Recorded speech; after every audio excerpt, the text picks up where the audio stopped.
주셨습니다. 그가 죄악을 다 짊어지고 하심으로 인해서 우리에게 의를 주셨습니다.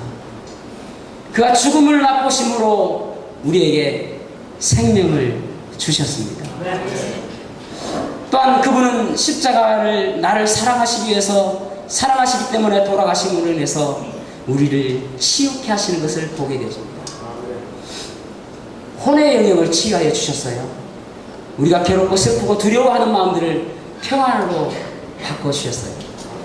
두렵고 떨리고 힘들 때 십자가로 달려가게 되면 평안을 주시는 것입니다.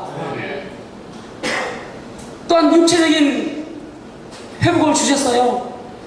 제가 채찍에 맞음으로 우리가 나음을 입었도다라고 말씀하고 있습니다. 또한 영적인 회복을 주셨어요. 하나님과의 단절된 모습을 예수님께서 십자가에 달리심으로 인해서 교제케 하시고 하나님과 동행케 하여 주시는 축복을 우리가 누리게 되었던 것입니다. 왜요? 나를 사랑하시기 때문에, 오직 나 하나를 사랑하시기 때문에. 어느 한 농부가 닭을 기르고 있었습니다. 그 닭이 달걀을 낳았어요. 달걀을 낳았는데 21일이 지난 뒤 부화가 되어서 뿅아리가 되었습니다. 뿅아리가 너무너무 이쁜 거예요. 그래서 뿅아리를 잘 길러봐야 되겠다 생각이 들었습니다. 그런데 며칠이 지나고 나서 뿅아리가 아팠어요. 이 뿅아리를 어떻게 하면 나을 수 있을까 해서 수의사에게 데려갔습니다. 수의사가 바라보면서 그 뿅아리를 보면서 이 뿅아리를 낫게 하려면은 이 암탉을, 이 어미닭을 고아서 먹이면은 살릴 수 있을 것 같습니다 라고 이야기한 것입니다. 아니 어떻게 그럴 수 있습니까? 그러니까 수의사가 또 이야기하기를, 만약에 그 암탉이 아까우면은 당신 집에 있는 어린 송아지를 고아서 먹이면은 이 뿅아리는 살 수 있을 것 같습니다 라고 이야기합니다. 아니 미쳤습니까? 이 뿅아리 한 마리 살리려고 송아지를 잡습니까? 아니 그게 어렵습니까? 그렇다면은 그 그 암소를 잡아서 죽여서 그것을 고아 먹이면은 이 뿅아리를 살 수 있을 것 같습니다 라고 얘기했습니다. 황당한 거예요. 입을 다무지 못할 때에 그 수의사가 이야기하기를, 그것도 힘들면은 딱 하자는 방법이 있는데 당신의 아들을 죽여서 이 병아리에게 먹이면은 병아리를 살 수 있습니다. 벌레 같은 우리, 그냥 죽어도 되는 우리, 지옥에 가도 되는 우리를 예수님께서 사랑하셔서 나를 사랑하시기 때문에 십자가에 달려 돌아가십니다. 아멘. 전혀 가치로서 계산할 수 없는 이 가치를 예수님께서는 사랑하시기 때문에. 그래서 여러분, 십자가로 달려가야 됩니다. 십자가로 달려가면은 하나님께서 나를 얼마나 사랑하시는지 알 수 있어요. 하나님께서 예수 그리스도를 주시기까지, 우리가 아직 죄인 되었을 때에 그리스도께서 우리를 위하여 죽으심으로 하나님께서 우리에게 대한 자기의 사랑을 확증하셨느니라.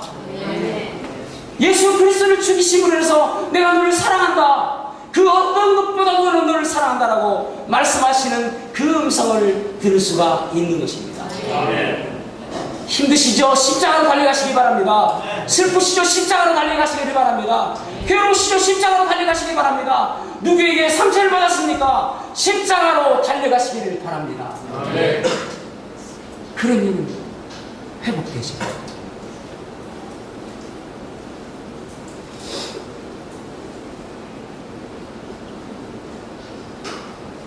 세 번째로,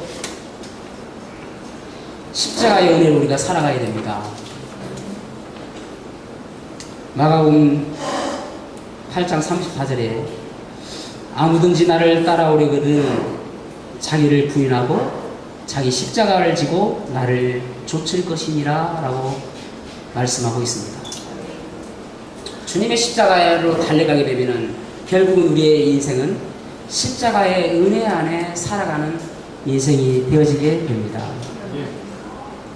우리 자신에 있는 정과 욕심은 모두 다 십자가의 못을 받고 옛성품이 아니라 성령의 능력으로 살아가는 인생이 되어지게 되는 것입니다. 그래서 갈라디아서 5장 24절에 그리스도 예수의 사람들은 육체와 함께 그 정과 욕심을 십자가에 못 박았느니라 라고 말씀하고 있습니다. 십자가의 은혜의 삶을 사는 것은 죄의 성향에 대해서는 십자가에 못 박고 하나님의 은사와 선물과 사명에 대해서 살아가는 것입니다. 자기 중심적인 마음을 십자가에 못 박고 희생과 헌신에 대해서 자기 긍정을 하는 것입니다. 높아지려고 하는 마음들을 십자가에 못 박고 섬김에 대해서 살아가는 것입니다.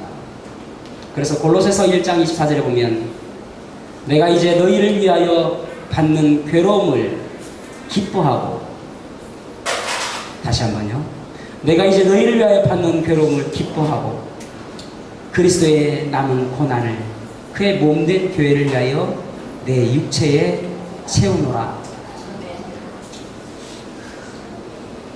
내가 편한 삶을 살기를 소망하지 않고 어떻게 하면은 교회 공동체와 또 주변 사람들을 위해서 기쁨으로 고난에 동참하는 방법이 무엇인가 고민하며 살아가게 되어집니다. 그것이 바로 십자가의 은혜가 사는 거예요. 어느 잔치집에 부엌에서 열심히 일하는 한 여인이 있었습니다. 그래서 그 여인을 바라보며 사람들이 왜 이렇게 열심히 하냐고, 대충대충 하지, 남의 일인데. 그래서 그 주인이 물어봤습니다. 당신은 왜 이렇게 열심히입니까? 라고 이야기하니까 그가 이야기를, 나는 항상 열심히 합니다 라고 이야기하는 것입니다. 그래서 많은 사람들이 야, 저 사람은 어느 집에 가든 열심히 하더라 라는 이야기를 하는 거예요. 그런데 그 가운데서 시기하고 질투하는 사람이 보통 한 사람들 있지 않습니까? 그 사람이 와서 그에게 그 사람이 있는, 여러 사람들이 있는 가운데 이야기하는 거예요.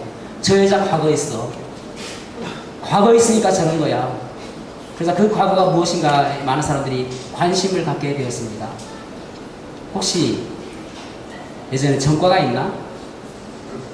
아니면 혹시 다른 사람 돈을 떼어먹고 도망간 적이 있나? 아니면 혹시 재혼했나? 여러 가지 궁금증을 앓게 되었습니다. 또 많은 사람들이 모이면은 꼭 그 궁금증을 해답을 얻고자 하는 사람들이 있기 마련입니다. 그래서 그 사람에게 가서 아니 정말 당신 과거 있어요? 라고 물어봤습니다. 예, 있습니다 라고. 아니 어떤 과거가 있길래 그렇습니까? 그가 이야기하기를 나는 너무나도 놀라운 과거가 있습니다. 그것은 바로 내가 예수님을 알지 못하던 과거입니다. 아니 그것이 무슨 큰 대수라고요. 그보다 더 비참한 일은 없습니다. 예수님을 몰랐던 그때만큼 비참한 과거가 없는 것입니다 라고 이야기하는 거예요. 아멘. 십자가의 은혜를 살아가게 되면은 과거가 얼마나 고통스러웠는지, 얼마나 괴로웠는지 알게 되어지는 것입니다. 고린도후서 4장 7절에서 10절에 보면은 우리가 이 보배를 질그릇에 가졌으니 이는 능력이 심히 큰 것이 하나님께 있고 우리에게 있지 아니함을 알게 하려 함이라. 우리가 사방으로 우겨쌈을 당하여도 쌓이지 아니하며 답답한 일을 당하여도 낙심하지 아니하며 핍박을 받아도 버림받지 아니하며 거꾸로뜨림을 당하여도 망하지 아니하고 우리가 항상 예수 죽인 것을 몸에 짊어지는 예수의 생명도 우리 몸에 나타내게 하려 함이라. 아멘. 아프리카의 한 선교사님이 이렇게 보는데요. 그렇게 넓지 않은 개울인데 그 동네 사람들이 개울을 건널 때마다 자기보다 엄청 크게 보이는 아주 무거운 돌을 하나 짊어지고 머리에 이고 그 개울을 지나는 거예요. 그리고 그 돌을 거기서 놔두는 것입니다. 그리고 가는 거예요, 자기 갈 길을. 또 이쪽 사람들이 이 돌을 또 다시 걸로 가지고 가는 거예요. 그래서 선교사님 물어봤습니다. 아니 왜 그런 일을 합니까? 왜 돌을 이고 그 무거운 돌을 건너편 놔도 다시 갑니까? 또 그러면은 돌을 다 옮기기 위해서 같으면은 이곳에 쌓아놓으면 되는데 또 딴 사람 이쪽에 와서 또 이 돌을 가지고 또 이리로 가는 거예요. 왜 그런 일을 합니까? 라고 물어봤습니다. 그러자 그 사람이 이야기하기를 선교사님 이 개울은 그렇게 넓지 않는 것처럼 보이지만은 중간에는 아주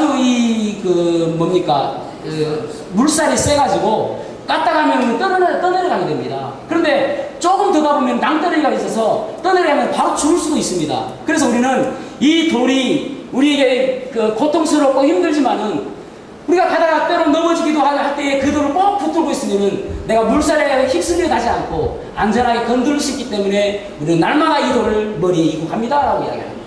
여러분, 우리가 십자가를 짊어지고 할 때에, 우리의 고난을 짊어지고 할 때에 여러분 고난스럽고 고통스러운 일이라고 생각할 수 있습니다. 이 십자가만 없으면, 이 고난만 있으면, 이 고통만 없으면 얼마나 기쁠까 행복할까라 생각이 드는데, 이 고난 때문에 하나님께서 주시는 축복을 누리는 것이 우리의 삶인 거예요. 그것이 그리스도인의 삶인 것입니다. 그래서 어떤 일은 그렇게 이야기했어요. 흐르는 물 속에서 돌들을 치우지 마라. 그 돌을 치우면 그 시냇물은 노래를 잃어버릴 것이다. 그 돌이 있음으로 인해서 하나님의 은혜를 감격하고 하나님의 축복을 누리며 살아가는 거예요. 그것이 바로 그리스도인의 삶인 것입니다. 그것이 바로 십자가의 은혜를 깊이 체험하며 살아가는 거예요. 두 형제가 살았습니다. 그런데 무슨 사고가 났는지는 몰라도 부모님이 돌아가셨어요. 형은 10살밖에 되지 않았고요. 아주 어린 아이입니다. 그럼에도 불구하고 동생을 잘 길러야 되겠다는 그런 부담감, 책임감이 앞섰습니다. 밤이면 엄마 잃은 이 동생이 너무나도 슬퍼서 형의 옷자락을 풀어헤치며 엄마 하며 눈물로 밤을 지샌 날이 하루 이틀이 아니었습니다. 그럼에도 불구하고 이 형은 동생을 극진히 생각하고 어디 나갈 때마다 혹시라도 자기도 힘들지만 10살밖에 되지 않았어요. 너무나도 힘들지만은 그 가운데서 밥이라도 하나 생기면은 가져와서 동생 먹이고 옷가지라도 하나 생기면은 가져와서 동생 옷 입히고 그렇게 살아갔습니다. 10살밖에 되지 않은 형이에요. 그러다가 그 형의 힘도 점점 소진되어 갈 쯤 그 형이 놀라운 하나님의 은혜로 예수님을 만나게 된 것이에요. 예수님의 십자가를 경험하게 된 것이었습니다. 그때부터 그 인생이 달라졌습니다. 여전히 상황은 어렵고 여전히 힘든 동생이 있고 그럼에도 불구하고 이제는 예배당에 갈 수 있는 기쁨이 생긴 거예요. 동생의 손을 꼭 붙들고 매 주일마다 예배당 가서